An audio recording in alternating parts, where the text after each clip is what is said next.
Alhamdulillah binikmati al-Islam wal iman.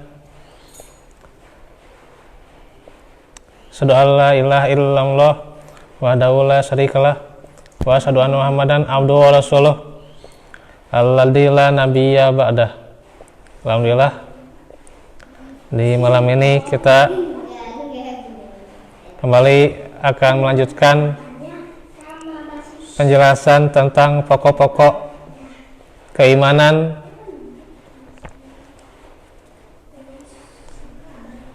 yang kita akan menyelesaikan tentang pendahuluan ya. Sebentar lagi kita akan masuk tentang rukun-rukun iman ya. Ini mudah-mudahan bisa lebih cepat ya, selesai nih ya. Walaupun ini agak lumayan ya. Ini kita paling review saja ya. Review dari kurang lebih 20 pertemuan sudah ya. Dari 20 pertemuan ini penulis menuliskan tentang 6 kesimpulan tentang hakikat keimanannya. Karena itu iman bukanlah gambaran yang kosong ya, hampa, tanpa makna dan substansi ya. Yang pasti ada dimensi dan hakikat sebagaimana yang dijelaskan dalam Quran dan As-Sunnah. Yang pertama, iman dapat bertambah dan berkurang ya, sebagaimana dalam surah Al-Anfal ya. Ya, bertambah dengan ketaatan dan berkurang dengan perbuatan maksiat ya, jelas ya. Bahwa ketika seseorang melakukan ketaatan itu adalah tanda keimanannya naik ya. Dan ketika seseorang melakukan sebuah dosa, kemaksiatan, itu adalah tanda imannya berkurang ya itu. Nanti ini bisa sambil dikaji ya. Ayat-ayatnya kan sudah familiar ya, jadi saya tidak akan mengulang beberapa kali ya gitu. Supaya kita langsung nantinya cepat atau ke rukun iman ya. Yang kedua, iman bukan sekedar keyakinan hati belaka ya, bukan hanya sekedar yakin ya di hatinya, tapi harus ada realisasi ya. Disertai amalan hati, diucapkan dengan lisan dan dilaksanakan dengan lisan dan anggota badan ya. Karena kalau keimanan hanya di hati saja itu seperti iblis ya. Itu karena tidak kunjung pada ucapan. Sedangkan keimanan yang hanya diucapkan itu adalah keimanan orang yang munafik ya gitu. Ya, sebagaimana surah Al-Baqarah ayat 8 ya. Sudah familiar juga, ini sudah ya dijelaskan. Yang ketiga, iman merupakan dasar dan asas paling pokok dari diterimanya amalan seseorang ya. Tanpa adanya keimanan ya yang benar, akidah yang salimah, tidak akan diterima yang namanya amal ya gitu.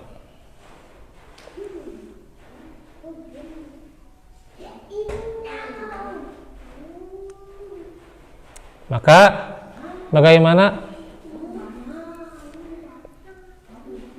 orang yang beramal soleh ya,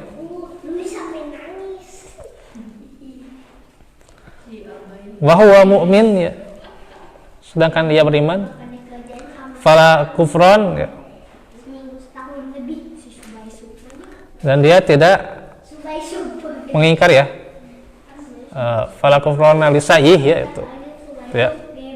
Sini tidak ada tulis Arabnya ya.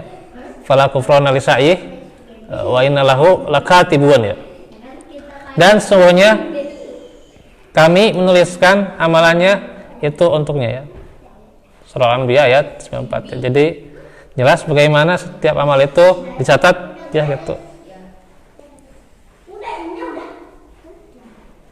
Bahwasanya kalau dia beramal soleh kemudian dia tidak mengingkari ya adanya keimanan ya gitu. Artinya ini landasan ya gitu. Ada sebuah ibarat yang ketika seseorang itu ada yang berkutat di prinsip, ada yang berkutat di pondasi ya. Kalau sebuah rumah gitu ya, dia berkutatnya di prinsip, mungkin cuman jadi apa, gambaran saja, gambaran rumah gitu ya gitu. Apa itu namanya? Kandena, apa itu? Ya itulah gitu. Jadi cuman gambaran rumahnya bagaimana gitu lah gitu. Karena itu berkutatnya di prinsip doang gitu ya gitu. Tapi kalau berkutatnya di pondasi, nah itu berarti sudah terbentuk nih pondasinya. Nanti bangunannya bagaimana? Nah itu baru ya gitu. Ya. Gitu. Nah ini mungkin saya lebih agak dalam gitu ya gitu. Nah ini agak jerok gitu ya. Ketika seseorang belum punya pendirian lah gitu, belum punya pendirian dari segi ya dia sebenarnya kalau ngaji kemana-mana ya nggak salah sebenarnya ya gitu. Ngaji kemana-mana nggak salah ya. Tapi kalau misalnya ngajinya kemana-mana karena dia belum yakin, nah itu yang salah gitu. Ya kalau dia ngajinya kemana-mana karena emang dia yakin, mana dia tahu ini Qurannya apa ini ustadznya Quran Sunnah lah gitulah gitu ya, ustadznya Quran Sunnah dan dia dipahami sesuai dengan pemahaman yang benar gitu ya. Kenapa nggak bisa diam terus? Jadi kalau dia dipahami secara pemahaman yang benar ya, di antara pemahaman salafus shalih dan juga pemahaman yang bisa diterima ya secara ijma atau ya uruf dan sebagainya ya sesuai Quran Sunnah gitu ya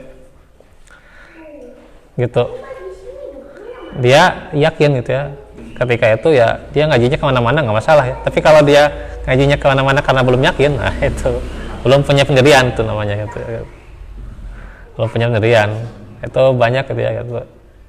Ada orang yang hijrah gitu ya, ngajinya kemana-mana gitu ya gitu ya, dia kembali tujuannya ngajinya kemana-mana itu apa gitu ya gitu. Gitu. Kalau dia emang ngajinya kemana-mana karena rajin tuh ya, nah itu nggak salah sebenarnya gitu ya. Tapi kalau belum yakin ya itu akhirnya dia pindah ke ngaji ini, pindah keyakinan, datang ngaji yang ini pindah lagi keyakinan gitu ya. Tentunya harus punya prinsip. Nah, ini apa penyampaiannya kira-kira ya itu mengenang nggak berdasarkan keterangan iya. yang hadis yang sahih dan ini. Ya itu masih Harus kita pegang iya. yang itunya.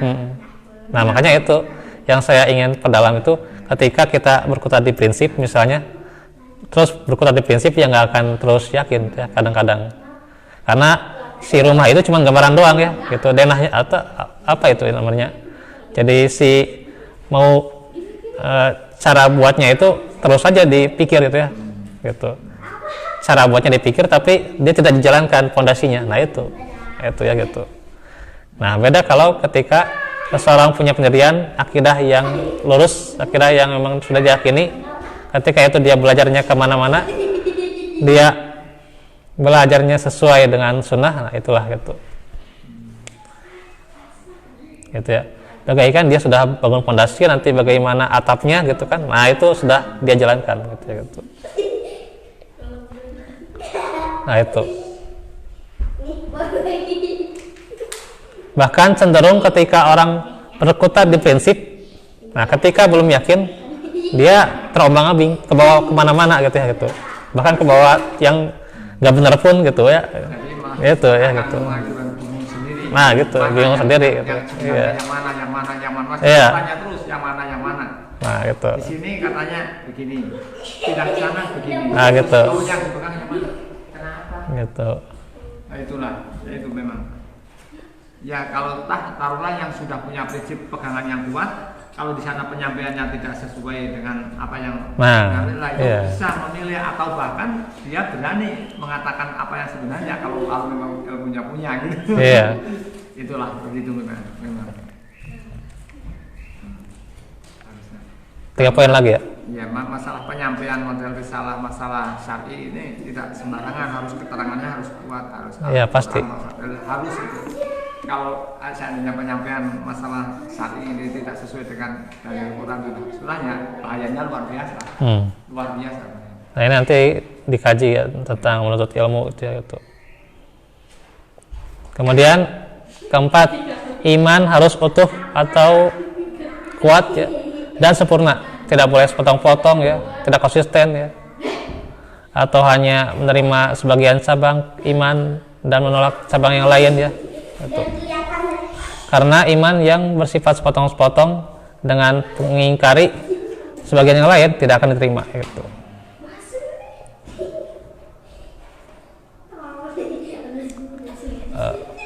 Sesungguhnya orang-orang yang kafir ya kepada Allah dan Rasulnya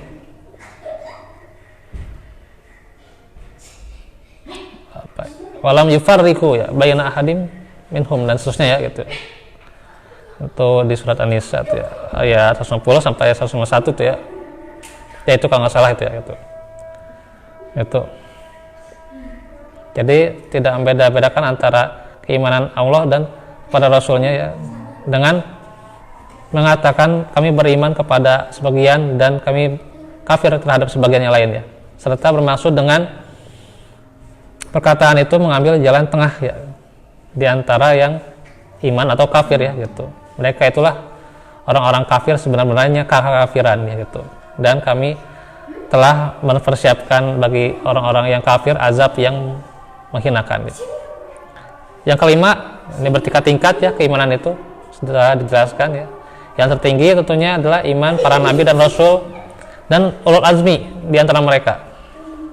Kemudian iman para nabi selain mereka, di antara manusia selain mereka yang paling tinggi adalah Abu Bakar As-Siddiq radhiyallahu anhu. Inilah kesepakatan para ahlus sunnah ya, jelas ya gitu. Dan surat Fatir sudah ya gitu, sudah dijelaskan ya gitu. Ayat 32 ya, surat Fatir ya, tidak pakai al ya. Saya ada ustaz yang Al-Fatir, itu salah itu ya. Fatir ya, bukan pakai al itu ya.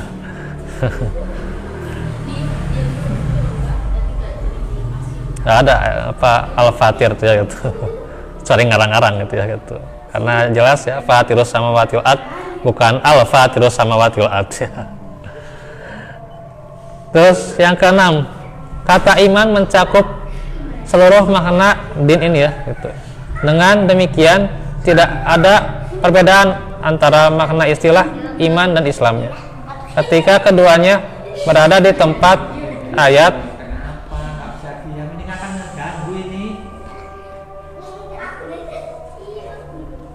atau hadis yang berbeda.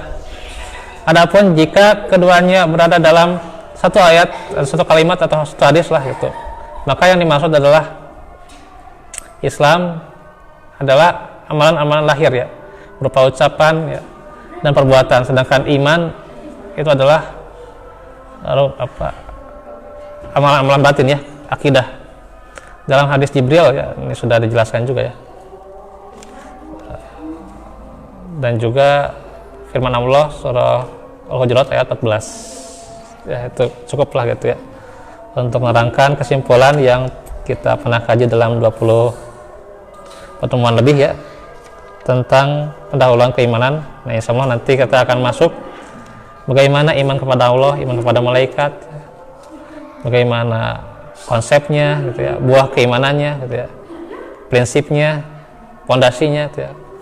Ini harus dikaji ya, termasuk juga sampai iman terhadap takdir ya. Mungkin lebih panjang itu di bagian iman kepada akhirat dan takdir ya, itu lebih panjang, bahkan mungkin lebih panjang ya gitu. Tapi mudah-mudahan konsisten dan juga terus bisa mengkaji ya.